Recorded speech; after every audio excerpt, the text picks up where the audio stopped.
ಜೀವಿತಾರ ಅಮ್ಮನೂ ಅವ್ರ ಅಣ್ಣ ಹೋದ್ರೇನೋ. ಇನ್ನೂ ಇಲ್ಲಮ್ಮ, ಇವಾಗ ಹೊರಡ್ತಾ ಇದ್ದಾರೆ, ಹೋಗ್ತೀವಿ ಅಂತೇಳಿ ಹೇಳ್ತಾ ಇದ್ರು. ನೀವು ಬರಲಿ ಅಂತೇಳಿ ಕಾಯ್ತಾ ಇದ್ದೆ. ಇಲ್ಲ ಹೋಗ್ತೀವಿ ಇವತ್ತು ಅಂತೇಳಿ ಅವ್ರ ಅಮ್ಮನೂ ಅವ್ರ ಅಣ್ಣಯ್ಯ ಹೊರಟಿದ್ದಾರೆ, ಊರಿಗೆ ಹೋಗ್ತಾರಂತೆ. ಅದಕ್ಕೆ ಜೀವಿತ ಅವ್ರನ್ನೆಲ್ಲ ರೆಡಿ ಮಾಡ್ತಾ ಇದ್ದಾಳೆ. ಏಯ್ ಇಲ್ಲಿ ನೋಡಿಲಿ, ಇವಾಗ ಅವರು ನಮ್ಮ ಬೀರ್ನಾಗೆ ದುಡ್ಡು ತಗೊಂಡಿದ್ದಾರೆ ಕಣೋ. ನಾನೆಲ್ಲ ಕರೆಕ್ಟಾಗಿ ನೋಡು, ನನ್ನ ಜೀವನದಾಗ ನಾನು 10 ರೂಪಾಯಿನೂ ಕಳೆದವಳಲ್ಲ. ಹಂಗಾಗದ್ಕೆ ನಾನು ಇಷ್ಟೆಲ್ಲ ಸಂಪಾದನೆ ಮಾಡೋಕ್ಕಾಗಿದ್ದು, ನಿನ್ನಿಷ್ಟು ಚೆನ್ನಾಗಿ ಓದ್ಸೋಕ್ಕಾಗಿದ್ದು. 10 ರೂಪಾಯಿನೂ ನಾನು ಅನಾವಶ್ಯಕವಾಗಿ ನಾನು ಎಲ್ಲೂ ಖರ್ಚು ಮಾಡಿಲ್ಲ. ಅದಕ್ಕೇ ಇವಾಗ ಅವಳು ಅವ್ರ ಅಮ್ಮಯ್ಯ ದುಡ್ಡು ತಗೊಂಡಿದ್ದಾಳೆ. ಅವ್ರ ಅಮ್ಮಯ್ಯನೂ ಅವ್ರ ಅಣ್ಣಯ್ಯ ಎಲ್ಲ ಸೇರಿ ನನ್ನ ಬೀರಿನಲ್ಲಿರೋದ ದುಡ್ಡು ತಗೊಂಡಿದ್ದಾರೆ ಕಣೋ. ಯಾರು ಇಲ್ವಲ್ಲ, ನಾವು ಎಲ್ಲ ದೇವಸ್ಥಾನಕ್ಕೆ ಹೋಗಿದ್ವಲ್ಲ, ಅದು ನೋಡ್ಕೊಂಡು ತಗೊಂಡಿದ್ದಾರೆ. ಏ ಇಲ್ಲ ಕಣಮ್ಮ, ಅವ್ರು ಯಾಕಮ್ಮ ತಗೊಂತಾರೆ? ತಗೊಂಡಿಲ್ಲ ಕಣಮ್ಮ, ಅವ್ರು ಏನಕ್ಕೆ ತಗೊಂತಾರೆ ಹೇಳು? ಹಂಗೆಲ್ಲ ತಗೊಂಡೋಗ ಅಂತವ್ರಲ್ಲ, ಸುಮ್ಮನಿರಮ್ಮ. ಸುಮ್ಮನೆ ಏನಕ್ಕೆ ಹೇಳಪ್ಪ, ಮನೆಗೆ ಬಂದಮೇಲೆ ಇಂಥ ನಿಷ್ಠುರ ಒರೆಸಿದ್ರಪ್ಪ ಇವರು ಅಂತ ಅಂದ್ಕೋಬಾರ್ದು. ಇನ್ನು ಇವಾಗಿನ ನಮ್ಮ ಮನೆಗೆ ಒಂದು ಸ್ವಲ್ಪ ದಿನ 2 ದಿನ ಇದ್ದೋಗೋಣ ಅಂತ ಬಂದಿದ್ದಾರೆ. ನೋಡಪ್ಪ ಇವರು ಮನೆಗೆ ಬಂದಿದ್ದ ತಕ್ಷಣ ಹಿಂಗೆ ಕಳ್ತನೋ ದಾರಪ್ಪ ಓದಿಸಿದ್ರು ಅಂತೇಳಿ ಬೇಜಾರು ಮಾಡ್ಕೊತಾರೆ. ಬೇಜಾರು ಮಾಡ್ಕೊಂತಾರೆ. 5 ಲಕ್ಷ ದುಡ್ಡು ಕಣೋ. ನಾನು ಕರೆಕ್ಟಾಗಿ ಸಿಕ್ಕಿ ಹೋಗಿದ್ದೀನಿ. ಅದು ಹೆಂಗೆ ಗೊತ್ತಾಗಬಾರ್ದು ಅಂತ ಯಾವುದೋ ಬೀಗ, ಅದೇ ಥರದ ಬೀಗ ತಗೊಂಬಂದು ಲಾಕ್ ತೆಗೆದು ಬಿಟ್ಟು 5 ಲಕ್ಷ ಹೊತ್ಕೊಂಡಿರೋದು. 5 ಲಕ್ಷ ದುಡ್ಡು ಸಾಲ್ಟೇಜ್ ಐತೆ ಗೊತ್ತಾಗೋದಿಲ್ಲ ಅಂತ ತಿಳ್ಕೊಬಿಟ್ಟವ್ರೆ. ಇಲ್ಲೋಡು, ನಾನು ಇಂಥ ಹತ್ರ ಇಷ್ಟೇ ದುಡ್ಡು ಇಕ್ಕಿದ್ದೆ ಅಂತ ನಾನೆಲ್ಲ ಚೆನ್ನಾಗಿ ನೆನಪಿಟ್ಕೊಂಡು ನಾನು ಇಷ್ಟೊಂದು ಕಷ್ಟಪಟ್ಟು ಮಾಡಿರೋದಕ್ಕೆ ಕಣೋ, ಜವಾಬ್ದಾರಿಯಿಂದ ಆಗಿರೋದು. ಇವತ್ತು ಜವಾಬ್ದಾರಿ ಇಲ್ಲ ಅಂದಿದ್ರೆ ಇದೆಲ್ಲ ಆಗ್ತಿರ್ಲಿಲ್ಲ. ಫಸ್ಟು ಮನೇಲಿ ಹೆಣ್ಮಕ್ಳಿಗೆ ಜವಾಬ್ದಾರಿ ಅನ್ನೋದಿರಬೇಕು. ದುಡ್ಡು ಹೇಗೆ ಉಳಿಸ್ಕೋಬೇಕು, ಹೇಗೆ ಮಾಡ್ಕೋಬೇಕು, ಎಷ್ಟು ಬುದ್ಧಿಯಿಂದ ಹೆಂಗೆ ಮಾಡ್ಕೋಬೇಕು ಅಂತ ಹೆಣ್ಮಕ್ಳಾಗಿರೋರಿಗೆ ಬುದ್ಧಿವಂತಿಕೆ ಇದ್ದರೆ ಏನು ಬೇಕಾದ್ರೂ ಸಾಧಿಸ್ಬೋದು. ಫಸ್ಟು ಹೆಣ್ಮಕ್ಳಿಗೆ ಬುದ್ಧಿ ಇರಬೇಕು. ಹಂಗೇನೆ ನಾನು ನಿಮ್ಮ ಅಪ್ಪ 1 ರೂಪಾಯಿ ಖರ್ಚು ಮಾಡಿದ್ರು ಮಾಡಾಯಿತು. ನಾನು ಎಲ್ಲಿ ನೋಡಿದ್ರು ನೋಡು 1 ರೂಪಾಯಿ ಖರ್ಚು ಮಾಡೋಕ್ಕೆ ಇನ್ನು ಮುಂದೆ ನೋಡ್ತೀನಿ. ಅನಾವಶ್ಯಕವಾಗಿ ಎಲ್ಲೂ ನಾನು ಯಾವುದಕ್ಕೂ ಇನ್ನೂವರೆಗೂ ಆಗೈತೆ ಖರ್ಚು ಮಾಡಿಲ್ಲ. 5 ಲಕ್ಷ ರೂಪಾಯಿ ದುಡ್ಡು ನಾನಂತೂ ಬಿಡಲ್ಲ ಕಣೋ. ಇನ್ಯಾರಿದ್ರು ಮತ್ತು ಮನೆಗೆ? ಅವರೇ ತಾನೇ ಇದ್ದವರು, ಇನ್ಯಾರೂ ಇರಲಿಲ್ಲ. ಯಾಕಮ್ಮ ಏನಾಯಿತು? ಯಾಕೆ ಹಿಂಗೆ ಸಿಟ್ಟು ಮಾಡ್ಕೊಂಡಿದ್ಯಾ? ಇರತ್ತಕ್ಕ ಇದ್ದು ಇವನೆಂಥ ಮನೆಯಂಗೆ ಮದುವೆ ಆದ ಅನ್ನಿಸ್ತೈತೆ. ಯಪ್ಪ ಇವಾಗ ಇವ್ರ ಬುದ್ಧಿಗೆ ಗೊತ್ತಾಗ್ತೈತೆ. ಫಸ್ಟಿಗೆ ಏನೋ ಬಿಡು, ಒಳ್ಳೆ ಹುಡುಗಿ, ಚೆನ್ನಾಗಿರೋ ಹುಡುಗಿನ ಮದುವೆ ಆಗಿದ್ದಾನೆ ಅಂತ ನಾನು ಅಂದ್ಕೊಂಡಿದ್ದೆ.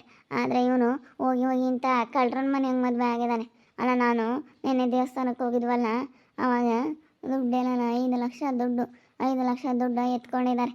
ನಾನು ಬಂದು ನಾನು ರಾತ್ರಿ ಎಲ್ಲ ಚೆಕ್ ಮಾಡಿದೆ ನೋಡೋಣ ಅಂತ. ಚೆಕ್ ಮಾಡಿದ್ದಕ್ಕೆ ಎಷ್ಟೊಂದು ದುಡ್ಡು, ಒಡವೆ, ಸ್ವಲ್ಪ ಒಡವೆನೂ ಇಲ್ಲ. ಒಡವೆನೂ ಕಾಣಿಸ್ತಾ ಇಲ್ಲ. ನಾನು ನಿಂದು ಒಂದು ಕೊಳ್ಚೈನ ಉಂಗುರ ಅದೆಲ್ಲ ಒಂದು ಬಾಕ್ಸಿಗೆ ಹಾಕಿದ್ದೆ, ಅದನ್ನು ಎತ್ಕೊಬಿಟ್ಟಿದ್ದಾರೆ. ಎಲ್ಲ ಒಂದು 5-6 ಸೆಟ್, ಒಂದು 3-4 ಸೆಟ್ ಇತ್ತು ಕೊಳ್ಚೈನ ಉಂಗುರ, ಕೈ ಚೈನಿಂದು, ಅದೂ ಇಲ್ಲ. ಹಂಗೆ ಒಂದು 5 ಲಕ್ಷ ದುಡ್ಡಿಲ್ಲ. ಇಷ್ಟೊಂದು ಹೊತ್ಕೊಂಡಿದ್ದಾರೆ ಅವರು. ಅಲ್ಲ, ಹಿಂಗೆ ಬಡವ್ರ ಮನೆ ಹೆಣ್ಮಕ್ಳು ಅಂತ ಮದುವೆ ಮಾಡ್ಕೊಂಡ್ರೆ ಹಿಂಗೆ ಮಾಡೋದು? ಬೇಕಾದ್ರೆ ಕೇಳಿ ಇಸ್ಕೊಂಡು ಕೊಡಲಿ, ಅದಕ್ಕೆ ಬೇಡ ಅನ್ನಲ್ಲ ಕಣೋ. ನಮ್ಮ ಅಪ್ಪರಿಗೆ ದುಡ್ಡು ಬೇಕು ಕೊಡತ್ತೆ, ಸ್ವಲ್ಪ ಸಾಲವಾಗಿ ಬೇಕಾದರೆ ಕೊಡೋಕ್ಕಾಗುತ್ತೆ ಅಂತೀರ. ಕೊಡಲಿಲ್ಲ ಅಂದರೂ ಪರವಾಗಿಲ್ಲ, ಕೇಳಿ ಬೇಕಾದರೆ ನನ್ನ ಹತ್ರ ಇಸ್ಕೊಂಡಿದ್ರೆ ನಾನು ಕೈಲಾದಷ್ಟು 1 ಲಕ್ಷ 2 ಲಕ್ಷ ಆದರೂ ಕೊಡ್ತಿದ್ದೆ, ಫ್ರೀಯಾಗೇ ಕೊಡ್ತಿದ್ದೆ.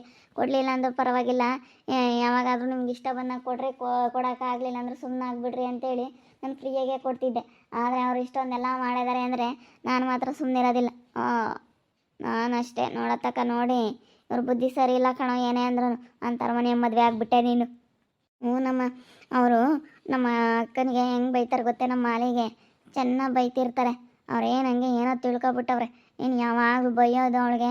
ಪಾಪ ನಾನು ನೋಡಿದ್ದೀನಿ, ಬೈತಾ ಇರ್ತಾರೆ ಕಣಮ್ಮ. ಅವ್ರು ಬೈದಿರೋದಕ್ಕೇ ಏನೋ ಮಾತಾಡ್ತಿರ್ತಾರೆ. ನಾನು ಹೋಗೋಷ್ಟೊತ್ತಿಗೆ ಅಲ್ಲಿಗೆ ಸ್ಟಾಪ್ ಆಗ್ತಾರೆ. ನಾನು ಏನಾದರೂ ಕೇಳಿಸ್ಕೊಂಡಿದ್ರೆ ಸರಿಯಾಗಿ ಜಾಡಿಸ್ತಿದ್ದೆ. ಏನು ಮಾಡ್ತೀಯ, ನಾನು ಸರಿಯಾಗಿ ಕೇಳಿಸ್ಕೊಂಡಿಲ್ಲ. ಸರಿಯಾಗಿ ಏನಾದರೂ ಕೇಳಿಸ್ಕೊಂಡಿದ್ರೆ ಅವ್ರಿಗೇನಾದರೂ ಇತ್ತು ಗ್ರಾಚಾರ. ನಮ್ಮ ಮಾಲಿ ಇವತ್ತು ಪಾಪ ಎಷ್ಟು ಬೇಜಾರು ಮಾಡ್ಕೊಂಡಿದ್ದಾಳೆ ಅಂದರೆ, ಇವತ್ತು ಸಖತ್ ಬೇಜಾರು ಮಾಡ್ಕೊಂಡವಳು. ಯಾವತ್ತೂ ಆ ರೀತಿ ಅವಳು ಬೇಜಾರು ಮಾಡ್ಕೊಂಡೇ ಇಲ್ಲ. ಸ್ವಲ್ಪ ಹೊತ್ತು ಬೇಜಾರಾಗಿರೋಳು, ಮತ್ತು ಆಮೇಲೆ ನಗ್ನಗ್ತಾ ನಮ್ಮ ಮನೇಲಂತೂ ಯಾವಾಗಲೂ ನಗ್ತಾ ಇರೋಳು. ಈಗ ಹೆಂಗೆ ಅನ್ನಕ್ಕಾಗುತ್ತೆ ಇಳಿಸ್ಬಂದು ನೋಡಿಸ್ಬಂದು?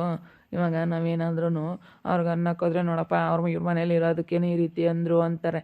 ಅದಕ್ಕೋಸ್ಕರ ಹೇಳೋದು. ಈಗ ಅವ್ರು ತಗೊಂಡಿದ್ದಾರೋ ಯಾರು ತಗೊಂಡಿದ್ದಾರೋ ಯಾರಿಗೆ ಗೊತ್ತು. ಇವಾಗ ಅಮ್ಮಯ್ಯ ಅವರೇ ತಗೊಂಡಿರೋದು ಅಂತೈತೆ.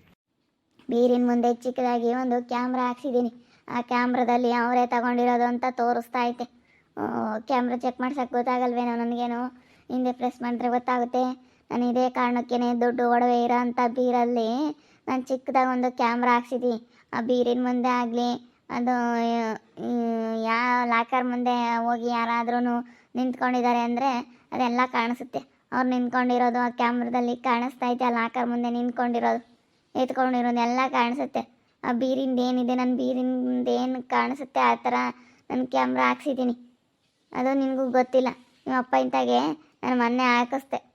ನಿങ്ങളಪ್ಪ ಯಾಕೆ ಸುಮ್ಮನೆ ಜಾಸ್ತಿ ದುಡ್ಡುಗಳಿರುತ್ತೆ, ಮನೆ ಹೊರಗೈತೆ ಕ್ಯಾಮ್ರಾ, ಒಳಗೆ ಯಾರೂ ಇಟ್ಕೊಳ್ಳಲ್ಲ, ಅದಕ್ಕೆ ಬೀರಿನ ಮುಂದಕ್ಕೊಂದು ಹಾಕ್ಸಪ್ಪ ಸಾಕು ಬೀರ್ ಮುಂದಕ್ಕೆ ಅಂತ ಹೇಳಿ ನಾನು ಅದಕ್ಕೆ ಬೀರ್ ಮುಂದಕ್ಕೆ ಹಾಕ್ಸಿರೋದು. ಸರಿ ಆಯ್ತು ಹೇಳಮ್ಮ, ಚೆಕ್ ಮಾಡೋಣ. ಚೆಕ್ ಮಾಡಿಬಿಟ್ಟು ನೋಡೋಣ. ನೋಡಿ ನಾನೆಲ್ಲ ಕೇಳ್ತೀನಿ, ಸಮಾಧಾನದಾಗೆ ಕೇಳೋಣ. ಸುಮ್ಮನಿರು, ನೋಡೋಣ. ಅದೆಲ್ಲ ಏನಾದರೂ ತಗೊಂಡಿದ್ರೆ ನಾನೇ ಕೇಳ್ತೀನಿ, ಕೊಟ್ಬಿಡ್ರಿ ಯಾಕೆ ಈ ರೀತಿ ಮಾಡ್ತಾ ಇದ್ದೀರಾ ಅಂತೇಳಿ ನಾನೇ ಕೇಳ್ಬಿಡ್ತೀನಿ. ನೀನೇನು ಬೇಜಾರು ಮಾಡ್ಕೊಂಬಕ್ಕೆ ಹೋಗ್ಬಿಡ, ಸುಮ್ಮನೆ ಇದ್ಬಿಡು. ಏನಿದ್ರು ನಾನು ಮಾತಾಡ್ತೀನಿ, ಕೇಳ್ತೀನಿ. ಹೋಗಂಗೂ ಇಲ್ಲ, ಬಂದು ಎಷ್ಟೊಂದು ದಿವಸ ಆಯಿತು, ಇಲ್ಲೇ ಸೇರಿಕೊಂಡ್ರು. ಇರೋ ತಕ ಇದ್ದು ನೀನು ಎಂಥ ಮನೆಯಾಗ ಮದುವೆ ಆಗಿದೆಯೋ, ಎಂಥ ಒಳ್ಳೆ ಕೆಲಸ ಇತ್ತು, ಹಿಂಗಿರ್ಬೋದಾಗಿತ್ತು. ಹೋಗು, ನೀನು ಮಾಡೋಕ್ಕೆ ಕೆಲಸ ಇಲ್ದಲ್ಲ ಇಲ್ಲಿ ರಜಾ ಹಾಕ್ಯಂಡು ಕುಕ್ಕೊಂಡು ನಿನ್ನ ತಳ್ಳು ಮದುವೆ ಹಾಕ್ಕೊಂಡು ನಾವು ಏನೋ ಬಿಡು ನನ್ನ ಮಗ ಹೆಂಗೆ ಒಳ್ಳೆಯವ್ರನ್ನ ಹಾಕ್ತಾರೆ, ಇನ್ನೂವರೆಗೂ ಯಾತು ನನ್ನ ಮಗ ಅಂತ ಕೆಟ್ಟ ಕೆಲಸ ಯಾವುದೂ ಮಾಡಿಲ್ಲ, ಇವಾಗಲೂ ಚೆನ್ನಾಗಿರ್ತಾನೆ, ಒಳ್ಳೆ ಕೆಲಸ ಮಾಡ್ತಾನೆ, ಚೆನ್ನಾಗಿತ್ಕೊಂಡು ಹೋಗ್ತಾನೆ ಅಂತ ಹೇಳಿ ನಾನು ಎಷ್ಟೆಲ್ಲ ಆಸೆಗಿದ್ದೆ. ಆದರೆ ನೋಡು ನೀನು ಮಾಡಿರೋ ಕೆಲಸಕ್ಕೆ ಎಷ್ಟು ಬೇಜಾರಾಗ್ತೈತಿ ಇವತ್ತು ಗೊತ್ತೇ, ಭಾಳ ಬೇಜಾರಾಗ್ತೈತೆ ಕಣ. ಹೋಗಿ ಹೋಗಿ ಸುಮ್ಮನಿದ್ದೆ ಅಂತ ಮನೆಯ ಮದುವೆ ಆಗಿ ನಿನ್ನ ಜೀವನ ಹಾಳು ಮಾಡ್ಕೊಂಡೆ. ಇವತ್ತೇ ನಮಗೇನೋ ದೊಡ್ಡ ದೊಡ್ಡ ಸಾಹುಕಾರರು ಮಸ್ತಾಗಿದ್ರು ಕೊಡೋ ಅಂಥವ್ರು. ಬಿಡು, ನೀನು ಇಷ್ಟಪಟ್ಟಿದ್ಯಾ, ನೀನು ನನ್ನ ಇಷ್ಟಪಟ್ಟಿರೋ ಹುಡುಗಿನೇ ಆಗೋದು, ಅದಕ್ಕೆ ಬಿಡತ್ಲಾಗ ಆಗಲಿ ಅಂತ ನಾನು ನಿಮ್ಮಪ್ಪ ಇಬ್ಬರು ಒಪ್ಕೊಂಡು ನಮ್ಮ ಮಗ ಇನ್ನೂವರೆಗೂ ಎಲ್ಲನೂ ಅಂತ ತಪ್ಪು ಕೆಲಸ ಮಾಡಿಲ್ಲ. ಇಂಥ ನಿನ್ನಂಥ ಗಂಡನ ಪಡೆಯೋಕೆ ಅವಳು ಬೋಲು ಪುಣ್ಯ ಮಾಡಿದ್ಲು. ಅದಕ್ಕೆ ಅವಳಿಗೇನು ಗೊತ್ತದು? ಅದಕ್ಕೇನು ಗೊತ್ತು? ಕರ್ಕೊಂಡು ಹೋಗಿರೋದಕ್ಕೆ ಬರೀ ಆಡ್ಕೊಂಡು ನಗಾರೋದನ್ನು ಗೊತ್ತು. ನಮ್ಮ ಮಾಲಿನ ದೇವಸ್ಥಾನಕ್ಕೆ ಕರ್ಕೊಂಡು ಹೋಗಿರೋದಕ್ಕೆ ನಗಾಳಂತೆ. ವಾಸನೆ ಬರುತ್ತೆ ಕಣತೆ, ವಾಸನೆ ಬರುತ್ತೆ ಅಂತಾಳೆ. ವಾಸನೆ ಬರುತ್ತೆ ಅಂದರೆ ಮನೇಲಿ ಹಂಗಾದ್ರೆ ಯಾರು ಇರೋಂಗಿಲ್ವಾ? ಅಲ್ಲ, ಅವಳು ಇರೋದಕ್ಕೆ ವಾಸನೆ ಬರುತ್ತೆ, ಬೇರೆ ರೂಮ್ ಮಾಡಬೇಕು ಅಂತ ಹೇಳ್ತಾಳಲ್ಲ, ಅವಳಿಗೆ ಎಷ್ಟಿರಬೇಕು ಮನೆ. ಮತ್ತು ನಮ್ಮ ಇವನಿಗೆ ಬುದ್ಧಿ ಇಲ್ಲ, ನಮ್ಮ ಮದುವೆಗೆ ಬುದ್ಧಿ ಇದ್ದಿದ್ರೆ ಒಳ್ಳೆ ಹುಡುಗಿನ ಮದುವೆ ಆಗಿ ಎಷ್ಟು ಚೆನ್ನಾಗಿರ್ಬೋದಾಗಿತ್ತು. ನಾವು ಅವಾಗ ಹೇಳೋಣ ಅಂತ ಅಂದ್ಕೊಂಡೆ, ಆದರೆ ಬಿಡು, ಅವನು ಇಷ್ಟಪಟ್ಟಿದ್ದಾನೆ ಆಗಲಿ ಅಂತ ಸುಮ್ಮನಾದೆ. ಅವನಿಗೆ ಬುದ್ಧಿ ಇಲ್ದಲೆ ಈ ಕೆಲಸ ಮಾಡ್ಕೊಂಡ. ಎಂತೆಂಥ ಒಳ್ಳೆಯವರು ಏನು ಕೊಡ್ತೀವಿ ಅಂತ ಹೇಳಿದರು, ಆರಾಮಾಗಿ ಚೆನ್ನಾಗಿರ್ಬೋದಾಗಿತ್ತು. ನೋಡಿ ಇವಾಗ ಹಿಂಗೆ ಕಳ್ತನ ಮಾಡೋ ಅಂಥವ್ರನ್ನ ಮದುವೆ ಆಗಿರೋದು.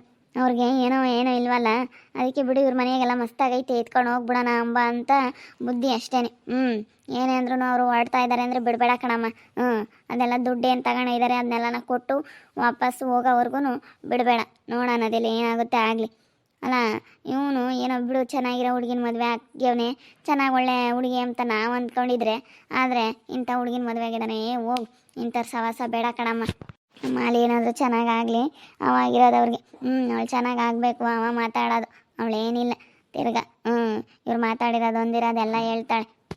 ಇನ್ನೆಲ್ಲಿ ಚೆನ್ನಾಗಿ ಆಗ್ತಾಳಮ್ಮ, ಏನೋ ನೋಡೋಣ ಅದೆಲ್ಲ ದೇವ್ರ ಇಚ್ಛೆ, ದೇವ್ರ ಪರಮಾತ್ಮಂದು ಏನಾದರೂ ನೋಡೋಣ. ಅವಳು ಹಣೆ ಬರ್ದಾಗ ಏನಾದರೂ ಚೆನ್ನಾಗಿ ಆಗಬೇಕು ಅಂಬದು ಬರ್ದಿದ್ರೆ ಚೆನ್ನಾಗಿ ಆಗ್ತಾಳೆ. ಇನ್ನೇನು ಮಾಡೋದು? ನೋಡಿದ್ರಲ್ಲ ವೀಕ್ಷಕರೇ, ಇವಾಗ ನನಗೆ ಗೊತ್ತಾಗ್ಬಿಟ್ಟೈತೆ ನನ್ನ ಬೀರುಲ್ಲೇ ಅವರು ದುಡ್ಡು ತಗೊಂಡಿರೋ ಅಂಥ ವಿಷಯ. ಇರೋ ತಕ ಇದ್ದು ಎಂಥ ಮನೇಲಿ ಮದುವೆ ಆಗ್ಬಿಟ್ಟ ನನ್ನ ಮಗ ಅಂತ ಹೇಳಿ ತುಂಬ ಬೇಜಾರಾಗ್ತೈತೆ. ಏನೋ ಬಿಡು, ನನ್ನ ಮಗ ಒಪ್ಪಿದ್ದಾನೆ ಆಗ್ತಾನೆ ಅಂತೇಳಿ ಸುಮ್ಮನಿದ್ರೆ ಈ ರೀತಿ ಆಗಿಬಿಟ್ಟಿದೆ. ನನಗಂತೂ ತುಂಬ ಬೇಜಾರಾಗ್ತೈತೆ ಇವಾಗ ನೆನೆಸ್ಕೊಂಡ್ರೆ. ಎಂಥ ಮನೇಲಿ ಮದುವೆ ಆದ್ನಪ್ಪ, ಎಂಥ ಹುಡುಗಿನ ಮದುವೆ ಆದ್ನಪ್ಪ ಅಂತೇಳಿ ಬೇಜಾರಾಗ್ತೈತೆ. ನೋಡ್ತಾ ಇರಿ ಫ್ರೆಂಡ್ಸ್, ಇನ್ನೇನೇನಾಗ್ಬೋದು ಅಂತೇಳಿ ಮುಂದಿನ ಭಾಗದಲ್ಲಿ ನೋಡ್ತಾ ಇರಿ. ಹಾಗೆ ವಿಡಿಯೋ ಇಷ್ಟ ಆಗಿದ್ದರೆ ಒಂದು ಲೈಕ್ ಮಾಡಿ, ಹಾಗೆ ನಿಮ್ಮ ಅಭಿಪ್ರಾಯಗಳನ್ನು ಕಮೆಂಟ್ ಮೂಲಕ ತಿಳಿಸಿ, ಹಾಗೆ ನಿಮ್ಮ ಫ್ಯಾಮಿಲಿ ಮೆಂಬರ್ಸ್ ಜೊತೆ ವಿಡಿಯೋನ ಶೇರ್ ಮಾಡಿ ಅಂತ ಹೇಳ್ತಾ ಈ ವಿಡಿಯೋನ ಇಲ್ಲಿಗೆ ಎಂಡ್ ಮಾಡ್ತಾ ಇದ್ದೀವಿ. ಮುಂದಿನ ನೋಡಿ ವಿಡಿಯೋ ಮುಖಾಂತರ ಎಲ್ರಿಗೂ ಸಿಗ್ತೀನಿ. ಎಲ್ರಿಗೂ ಥ್ಯಾಂಕ್ ಯು.